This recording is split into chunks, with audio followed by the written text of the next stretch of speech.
ಎಲ್ಲರಿಗೂ ನಮಸ್ಕಾರ.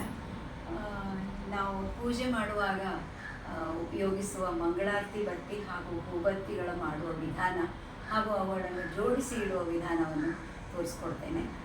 ಇದನ್ನು ನಾನು ನಮ್ಮ ತಾಯಿ, ನಮ್ಮ ಅಜ್ಜಿ, ನಮ್ಮ ಅತ್ತೆ, ಅವರ ಅತ್ತೆ, ಅವರ ಹೀಗೆ ಪೂರ್ವಜರಿಂದ ಅವರು ಮಾಡ್ತಾ ಬಂದ ವಿಧಾನ ಅದು. ಶ್ರಾವಣ ಮಾಸ ಬರುವ ಮೊದಲನೇ ಎಲ್ಲ ಬತ್ತಿಗಳನ್ನು 1 ತಿಂಗಳಿಗೆ 2 ತಿಂಗಳಿಗೆ ಆಗುವಷ್ಟು ಬತ್ತಿಗಳನ್ನೆಲ್ಲ ಮಾಡಿ ಅವರು ಶೇಖರಿಸಿ ಇಡ್ತಾ ಇದ್ರು. ಹಾಗೆ ಇಡುವಾಗ ಅದಕ್ಕೊಂದು ಅವರು ಒಂದು ಪದ್ಧತಿಯನ್ನು ಅನುಸರಿಸ್ತಾ ಇದ್ರು. ಯಾವಾಗ ಟೈಮ್ ಸಿಗ್ತದೆ ಆವಾಗ ಯಾವಾಗೆಲ್ಲ ಕೀರ್ತನೆ ಮತ್ತು ಪುರಾಣ ಎಲ್ಲ ಇರುವಾಗ ಅವರು ಬತ್ತಿ ಮಾಡಿ ಮಾಡಿ ಮಾಡಿ ಇಡ್ತಾ ಇದ್ರು. ಅದರಿಂದ ಹಬ್ಬದ ಟೈಮ್ನಲ್ಲಿ ಅವರಿಗೆ ಯಾವ ತೊಂದರೆಯೂ ಇಲ್ಲದೆ ಬತ್ತಿಗಳನ್ನು ತುಪ್ಪದಲ್ಲಿ ತೋರಿಸಿ ಆಮೇಲೆ ಪೂಜೆಗೆ ಅಣಿ ಮಾಡಿ ಇಡ್ತಾ ಇದ್ರು. ನಾನು ಅದನ್ನೇ ನಿಮಗೆ ತೋರಿಸ್ತೇನೆ. ಮೊದಲು ಹೂಬತ್ತಿ ಮಾಡುವಾಗ ಹತ್ತಿಯನ್ನು ಹೀಗೆ ಹೆಂಚಿಕೊಂಡು ಅದಕ್ಕೆ ಬೇಕಾದರೆ ಹಸಿ ಹಾಲು, ಇಲ್ಲದೆ ಹೋದರೆ ಸುಣ್ಣದ ಪುಡಿಯನ್ನು ಉಪಯೋಗಿಸಿ ಅದನ್ನು ಮಾಡಬೇಕಾಗ್ತದೆ. ಇದನ್ನು ಹೀಗೆ ಗಟ್ಟಿ ಮಾಡುವಾಗ ಅದಕ್ಕೆ ಒಂದು ಸ್ವಲ್ಪ ಆಧಾರ ಬೇಕು ಅಂಥೇಳಿ ಹಸಿ ಹಾಲು, ಇಲ್ಲದೆ ಹೋದರೆ ಸುಣ್ಣದ ಪುಡಿಯನ್ನು ಹಚ್ಚಿ ಹೀಗೆ ತಿರುಗಿಸ್ತಾ ಹೋಗಬೇಕು. ಅದು ತಿರುಗುವಾಗ ಅದಕ್ಕೆ ಮೇಲೆ ಮತ್ತೆ ಹತ್ತಿಯನ್ನು ಜೋಡಿಸ್ತಾ ಹೋಗಬೇಕು. ಅದರಿಂದ ಅದು ಗಟ್ಟಿಯಾಗಿ ನಿಲ್ತದೆ. ಆಮೇಲೆ ದೀಪ ಚೆನ್ನಾಗಿ ಉರಿತದೆ. ಇದು ಹೂಬತ್ತಿ ಮಾಡುವ ವಿಧಾನ. ಆಮೇಲೆ ಅದನ್ನು ಸ್ವಲ್ಪ ಹೀಗೆ ಮಾಡಿಬಿಟ್ರೆ ಚೆನ್ನಾಗಿ ನಿಲ್ಲುತ್ತದೆ. ಇದು ಹೂಬತ್ತಿ. ಮತ್ತು ಮಂಗಳಾರತಿ ಬತ್ತಿ ಮಾಡುವ ವಿಧಾನ ತೋರಿಸ್ತೇನೆ. ಅದಕ್ಕೂ ಹೀಗೇ ಹತ್ತಿಯನ್ನು ತೆಗೆದುಕೊಂಡು ಹೀಗೆ ತಿರುಗಿಸ್ತಾ ಹೋಗಬೇಕು. ಆಮೇಲೆ ಸ್ವಲ್ಪ ಹಾಲು ಅಥವಾ ಸುಣ್ಣದ ಪುಡಿಯನ್ನು ಹಚ್ಚಿ ಅದನ್ನು ಸ್ವಲ್ಪ ಉದ್ದವಾಗಿ ಮಾಡಬೇಕಾಗ್ತದೆ. ಮಂಗಳಾರತಿ ಬತ್ತಿಗಳೆಲ್ಲ ಉದ್ದ ಇರೋದ್ರಿಂದ ಅದನ್ನು ಉದ್ದ ಮಾಡಬೇಕಾಗ್ತದೆ. ಹೀಗೆ ಅದಕ್ಕೂ ಸಹ ಹೀಗೆ ಹತ್ತಿಯನ್ನು ಜೋಡಿಸ್ತಾ ಹೋಗಬೇಕು. ಹೀಗೆ ತಿರುಗಿಸ್ತಾ ಅದನ್ನು ಗಟ್ಟಿಯಾಗಿ ಮಾಡಬೇಕು. ಅದು ಎಷ್ಟು ಸ್ಟ್ರಾಂಗ್ ಆಗ್ತದೆ ಅಷ್ಟು ಚೆನ್ನಾಗಿ ಬತ್ತಿ ಬೆಳಕನ್ನು ಕೊಡ್ತದೆ.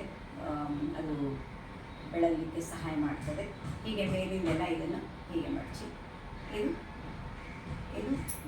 ಮಂಗಳಾರತಿ ಬತ್ತಿ. ಹೀಗೆ ನಾನು ಈಗಾಗಲೇ ಮಾಡಿಟ್ಟಿದ್ದೇನೆ. ಯಾಕಂದರೆ ಇವಾಗ ಚಾತುರ್ಮಾಸಕ್ಕೆ ನಮ್ಮ ಸ್ವಾಮಿಗಳು ಮುಂಬೈ ಶಹರಕ್ಕೆ ಬಂದಿದ್ದಾರೆ. ಇಲ್ಲಿ ಚಾತುರ್ಮಾಸ ಅವರು ಆರಂಭ ಮಾಡಿದ್ದಾರೆ. ಅವರ ಚಾತುರ್ಮಾಸದ ರಾಮ ಪೂಜೆಗೆ ನಾನು ಮಂಗಳಾರತಿ ಬತ್ತಿಗಳನ್ನು ಮತ್ತು ಬತ್ತಿಗಳನ್ನು ಮೊದಲೇ ಮಾಡಿಟ್ಟಿದ್ದೀನಿ. ನಿಮಗೆ ಅದನ್ನು ತೋರಿಸ್ತೇನೆ, ಜೋಡಿಸುವ ವಿಧಾನ ತೋರಿಸ್ತೇನೆ. ಇದು ಮಂಗಳಾರತಿ ಬತ್ತಿ. ಇದನ್ನು ಮೊದಲಿನ ಕಾಲಕ್ಕೆ ಅವರಿಗೆಲ್ಲ 1ರಿಂದ 100 ಸಂಖ್ಯೆಯನ್ನು ಎದುರಿಗೆ ಬರ್ತಾ ಇತ್ತು. ಆದರೂ ಸಹ ಅವರು ಇದನ್ನು ಜೋಡಿಸುವಾಗ ಯಾವಾಗಲೂ ಅದನ್ನು ಮಾಡುವಾಗ ಅಥವಾ ಅದನ್ನು ಜೋಡಿಸುವಾಗ ರಾಮನಾಮ ಜಪ ಇಲ್ಲದೆ ಹೋದರೆ ಬಾಯಲ್ಲಿ ದೇವರ ನಾಮ ಹೇಳ್ಕೊಂಡು ಮಾಡ್ತಾ ಇದ್ದದ್ರಿಂದ ಅವರು 1, 2 ಹೀಗೆ ಎಣಿಸ್ತಾ ಇರಲಿಲ್ಲ. ಹೀಗೆ ಒಂದು 5 ಒಂದು ಗ್ರೂಪ್ ಮಾಡ್ತಾಯಿದ್ರು. ಹೀಗೆ ಒಂದು 5 ಹೀಗೆ ಗ್ರೂಪ್ ಮಾಡಿಕೊಂಡು 5 ಇದು 5 ಸೇರಿದರೆ 10 ಆಯಿತು. ಹೀಗೆ 10ರಿಂದ ಮತ್ತೊಂದು 10, 20 ಇದೆಲ್ಲ ಹೇಳುವಾಗ ಅವ್ರದ್ದು ರಾಮನಾಮ ಜಪ ಅಥವಾ ಕೃಷ್ಣನಾಮ ಜಪ ಹೀಗೆ ಅದು ನಡೀತಾ ಇರ್ತೈತಿ. 40 ಇದು 50 ಆದಮೇಲೆ ಅದನ್ನು ಅವರು ಒಂದು ಹೀಗೆ ಜೋಡಿಸಿ ಇಡ್ತಾ ಇದ್ರು. ಮತ್ತೆ 5 ಮತ್ತೊಂದು 10, 20, 30, 40 ಮತ್ತು 50 ಹೀಗೆ 50 ಜೋಡಿಸಿದ ಮೇಲೆ ಇದು ಒಂದು 100 ಆಯಿತು.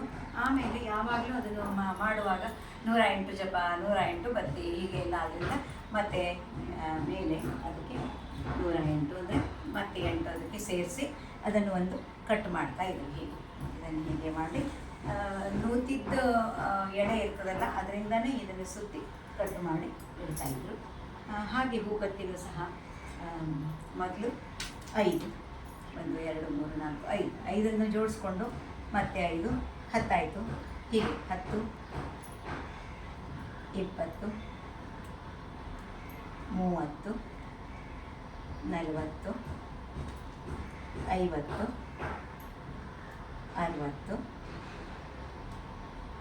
70, 80, 90 ಇದು ನೂರು, ನೂರಾದಮೇಲೆ ಮತ್ತೆ 8 ಜೋಡಿಸಿ ಮೇಲೆ ಇಟ್ಟು ಅದನ್ನು ಹೀಗೆ ಹೂವಿನ ಹಾಗೆ ಜೋಡಿಸಿ ಹೀಗೆ ಮಾಡಿ ಇಡ್ತಾಯಿದ್ರು. ಅದರಿಂದ ಅವು ಮಿಂಚೆ ಆಚೆ ಈಚೆಗೆ ಹೋಗ್ತಾ ಇರಲಿಲ್ಲ, ಒಂದು ಕಡೆ ಅವರಿಗೆ ಇಡಲಿಕ್ಕೆ ಒಳ್ಳೆಯ ಸಾಧನ ಆಗ್ತಾಯಿತ್ತು ಅಂತ ಹೀಗೆ ಮಾಡ್ತಾಯಿದ್ರು. ಇದು ಹೂಬತ್ತಿಯನ್ನು ಮಾಡುವ ವಿಧಾನ. ಆಮೇಲೆ ಇದು ಮಂಗಳಾರತಿ ಕಟ್ಟನ್ನು ಮಾಡುವ ವಿಧಾನ. ನಾನೀಗ ನಿಮಗೆ ಹೇಳಿದಂತೆ ಮೊದಲೇ ಮಾಡಿಟ್ಟಿದ್ದೇನೆ. ಈಗ ಇವೆಲ್ಲ 108ರದ್ದು ನಾನು ಒಂದು 2000 ಮಾಡಿಟ್ಟಿದ್ದೇನೆ. ಅಲ್ಲಿ ಮುಳ್ಳುಂಡ ಮಠದಲ್ಲಿ ಈಗ ಚಾತುರ್ಮಾಸ ನಡೆದಿದೆಯಲ್ಲ, ಅದಕ್ಕೋಸ್ಕರ ನಾನು ಮಾಡಿಟ್ಟಿದ್ದೇನೆ.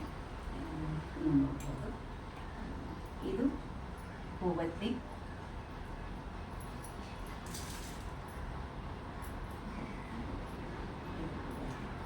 ಹೀಗೆ ಇವುಗಳನ್ನು ಜೋಡಿಸಿಟ್ಟು ಆಮೇಲೆ ಗೆಜ್ಜೆ ವಸ್ತ್ರ ಸಹ ಮಾಡಿಬಿಟ್ಟು ಅದನ್ನು ಹೀಗೆ ಸುತ್ತಿ ಇಡ್ತಾ ಇದ್ರು. ಒಂದು ದೊಡ್ಡ ಇದು ಆಗುವಷ್ಟು ಮಾಡಿಟ್ರೆ ಎಲ್ಲ ಹಬ್ಬಕ್ಕೂ ಗೆಜ್ಜೆ ವಸ್ತ್ರ ಬೇಕಾಗ್ತದೆ. ಮಂಗಳ ಗೌರಿ, ನಾಗಪ್ಪನ ಹಬ್ಬ, ಮತ್ತು ಶ್ರಾವಣ ಮಾಸಕ್ಕೆ ಶ್ರಾವಣ ಗೌರಿ, ಶುಕ್ರವಾರದ ಗೌರಿ, ಶನಿವಾರದ ಗೌರಿ, ಎಲ್ಲ ಗೌರಿಗೂ ಬೇಕಾಗ್ತದೆ ಅಂಥೇಳಿ ಗಣಪತಿಗೆ ಭಾದ್ರಪದ ಮಾಸ ಶುರುವಾದರೆ ಗಣಪತಿಗೂ ಸಹ ಬೇಕು. ಅದರಿಂದ ಮೊದಲೇ ಮಾಡಿಬಿಟ್ಟು ಅದನ್ನು ಹೀಗೆ ಸುತ್ತಿ ಇಡ್ತಾಯಿದ್ರು. ಅಂದರೆ ತೆಗೆದುಕೊಂಡು ಅದಕ್ಕೆ ಪೂಜೆ ಮಾಡುವಾಗ ಕೆಂಪು ಕುಂಕುಮ ಹಚ್ಚಿ ಪೂಜೆ ಮಾಡಬೇಕು. ಅದನ್ನು ಹೀಗೆ ಸುತ್ತಿ ಅದನ್ನು ಗೋಲಾಗಿ ಇಟ್ಬಿಡ್ತಾಯಿದ್ರು. ಅದರಿಂದ ಇಡ್ಲಿಕ್ಕೂ ಜಾಗ ಕಡಿಮೆ ಹಿಡ್ತದೆ. ಅದು